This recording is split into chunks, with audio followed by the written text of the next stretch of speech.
अस्सलाम वालेकुम dear students. आज के लेक्चर में हम बात करेंगे about Miller indices of plane. Students, आज जो है वो हम एक प्लेन के मिलर इंडिसेस को फाइंड करना सीखेंगे। सबसे पहले जो है वो हम उसके इंट्रोडक्शन से स्टार्ट करेंगे, फिर उसके कुछ फीचर्स होते हैं उनको भी साथ में डिस्कस करेंगे। तो शुरू करते हैं यहाँ से इसके इंट्रोडक्शन के साथ। The Miller indices are used to specify planes in a crystal and have following features.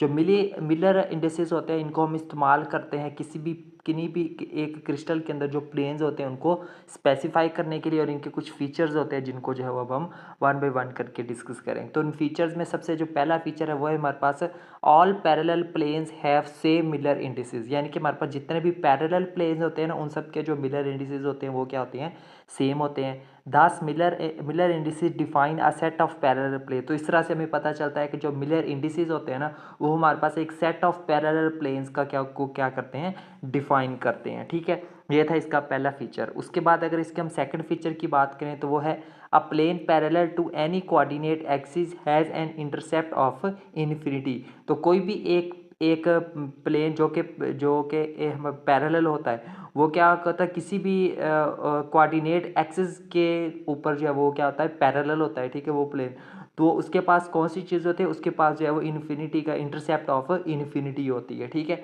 सो उसके बाद नेक्स्ट फीचर है if Miller indices of two planes have same ratio.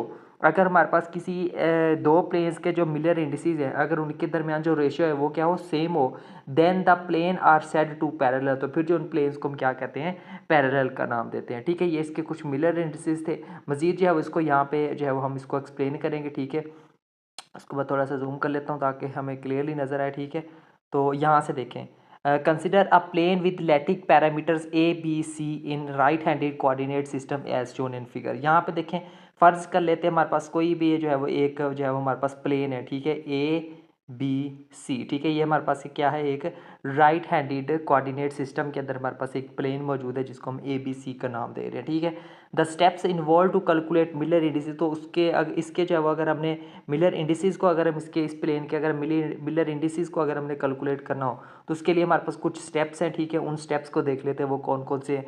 जिसमें पहला स्टेप है हमारे पास determine the plane intercept on x axis y axis and z axis in term of lattice parameter. तो उन lattice parameters के लिहाज से जो है हम क्या करेंगे, long X axis, along Y axis and along Z axis हम क्या करेंगे, उनके जो है वो इंटरसेप्ट्स को फाइंड करेंगे, डिटरमाइन करेंगे। ठीक है, तो यहाँ पे देखिए हमारे पास जो एक्स का जो इंटरसेप्ट होगा वो क्या आ जाएगा, हमारे पास एन ए आ गया। ठीक है, सेम एज इज वाई का जो इंटरसेप्ट है, इधर वाई मौजूद है। ठीक है, जो कि यहाँ पे मिसिंग है, उसका जो इंटरसेप्ट क्या आ गया हमारे पास, एम बी आ गया। और सेम एज इज जो जेड है उसका जो इंटरसेप्ट क्या आ गया हमारे पास, एल सी आ गया। ठीक है, तो ये जो है वो उनके हमने इंटरसेप्ट फाइंड कर लिए। ठीक है, उसके बाद जो सेकंड स्टेप उसमें आपने क्या करना है, divide intercepts bye unit translation.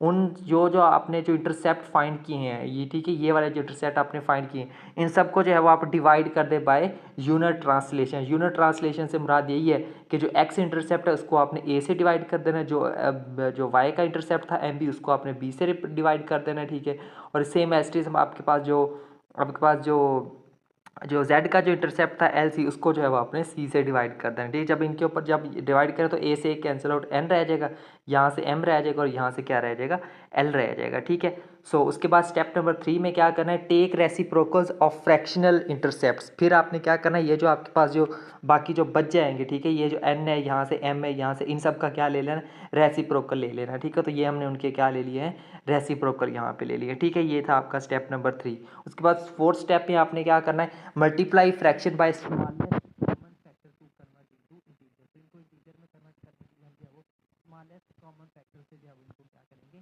Multiply करेंगे। ठीक है, तो हमारे पास इनका जो है वो जो स्मॉलेस्ट कॉमन फैक्टर होगा हमारे पास क्या होंगे, जो है वो इन यानी कि हमारे पास जो है वो इन तीनों को हमने उसे स्मॉलेस्ट कॉमन फैक्टर से मल्टीप्लाई कर देना। तो मल्टीप्लाई करने के बाद हमें क्या मिलेगा, यहाँ से जो है हमें एच मिलेगा, यहाँ से जो है वो हमें के मिलेगा और यहाँ से हमें क्या मिलेगा, एल मिलेगा। ठीक है, तो इस तरह से जो आपने इसको सॉल्व कर लेना। तो स्टेप नंबर 5 ये क्या निकल के आ रहा है हमारे पास, इसके इसके एच के एल निकल आ गए। ठीक है, अब यहाँ पे ये एच के एल ये क्या है, ठीक है, आपने यहाँ पे देखें एन एम एल की जगह पे आपके पास क्या होगा, कोई ना कोई डिजिट्स होंगे ना, इसका आपने क्या लेना है, इसका आपने स्मॉलेस्ट कॉमन फैक्टर निकाल लेना है, ठीक है, इन तीनों का आपस में। फिर जो है वो आपने उससे क्या कर देना है, इनको मल्टीप्लाई कर देना है। जब मल्टीप्लाई करेंगे तो नीचे ऊपर वाले आपस में कैंसिल आउट होंगे। जो जो आपके पास जवाब है वो आपने यहाँ पे लिखना है, ठीक है। तो इस तरह से आपने जो है वो फाइंड करना है, ठीक है, मिलर इंडिसेस।